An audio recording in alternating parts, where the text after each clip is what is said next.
আসসালামু আলাইকুম ওয়া রাহমাতুল্লাহি ওয়া বারাকাতুহু নাহমাদুহু ওয়া নুসাল্লি আলা রাসূলিহিল কারীম আম্মা বা'দ ফাকাদ ক্বালা রাসূলুল্লাহি সাল্লাল্লাহু আলাইহি ওয়াসাল্লাম আস-সিয়ামু জুন্নাতুন মা লাম ইয়াখলিকহা আও কামা ক্বালা আলাইহিস সালাতু ওয়াসসালাম।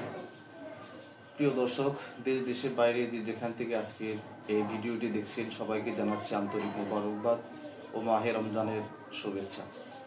প্রিয় দর্শক, প্রতিদিনের ন্যায় আজকে আপনাদের সামনে উপস্থিত হয়েছি আরও একটা বিষয় নিয়ে। সেটা হলো রাসূল আকরাম সাল্লাল্লাহু আলাইহি ওয়াসাল্লাম বলেন, আস-সিয়ামু জুন্নাতুন, রোজা হলো ঢাল স্বরূপ, মা লাম ইয়াখরিকহা, যদি এই রোজাকে, এই ঢালকে ফেরে ফেলা না হয়।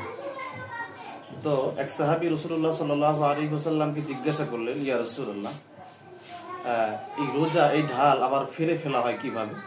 রাসূল আকরাম সাল্লাল্লাহু আলাইহি ওয়াসাল্লাম দুইটা কথা বললেন। একটা কথা হলো মিথ্যা, যদি কেউ মিথ্যা বলে তাহলে এই ঢালটা ভেঙে যায়, ফেরে যায়, চিরে যায়।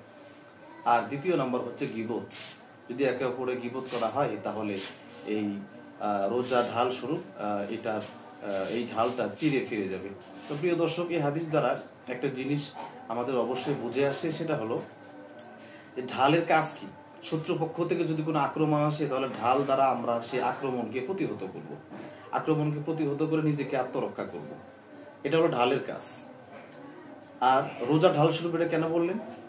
যে সমস্ত গুনার কাজগুলো রয়েছে, বিশেষ করে রাসূল যে দুইটা কথা বললেন, মিথ্যা এবং গীবত, বিশেষ করে মিথ্যা আর গীবত, এই গীবত আর মিথ্যা যদি আমাদের চর্চা হয় তাহলে এই রোজা যে ঢাল স্বরূপ সেটা আমরা কিছুতেই নিজেকে আত্মরক্ষা করতে পারবো না, রোজার ফাজাইল আমরা উপভোগ করতে পারবো না, বরঞ্চ এই রোজা আমাদের নষ্ট হয়ে যাবে। প্রিয় দর্শক, আমরা সাধারণত সারাটা দিন আমরা না খেয়ে রোজা রাখি। আমরা কি কখনো ভেবে দেখেছি যে আমাদের এই ক্ষুদ্র ক্ষুদ্র দুই একটা বদ আমল করার কারণে আমাদের রোজাগুলো নষ্ট হয়ে যাচ্ছে? আমরা একে অপরের সঙ্গে প্রতিনিয়ত কারণ অকারণে মিথ্যা বলে যাচ্ছি এবং একে অপরের গীবত নিয়ে দোষ চর্চা করে যাচ্ছি। একে অপরের এক জায়গায় আড্ডায় বসে গেলেই, মানুষের সাথে 2, 4, 5, 7 জন একসঙ্গে বসে গেলেই কে কি করলো না করলো এই বিষয়গুলো নিয়ে আমরা দোষ চর্চা করে দিই। এর দ্বারা আমাদের রোজা নষ্ট হয়ে যাচ্ছে। এটা কি কখনো আমরা ভেবে দেখেছি?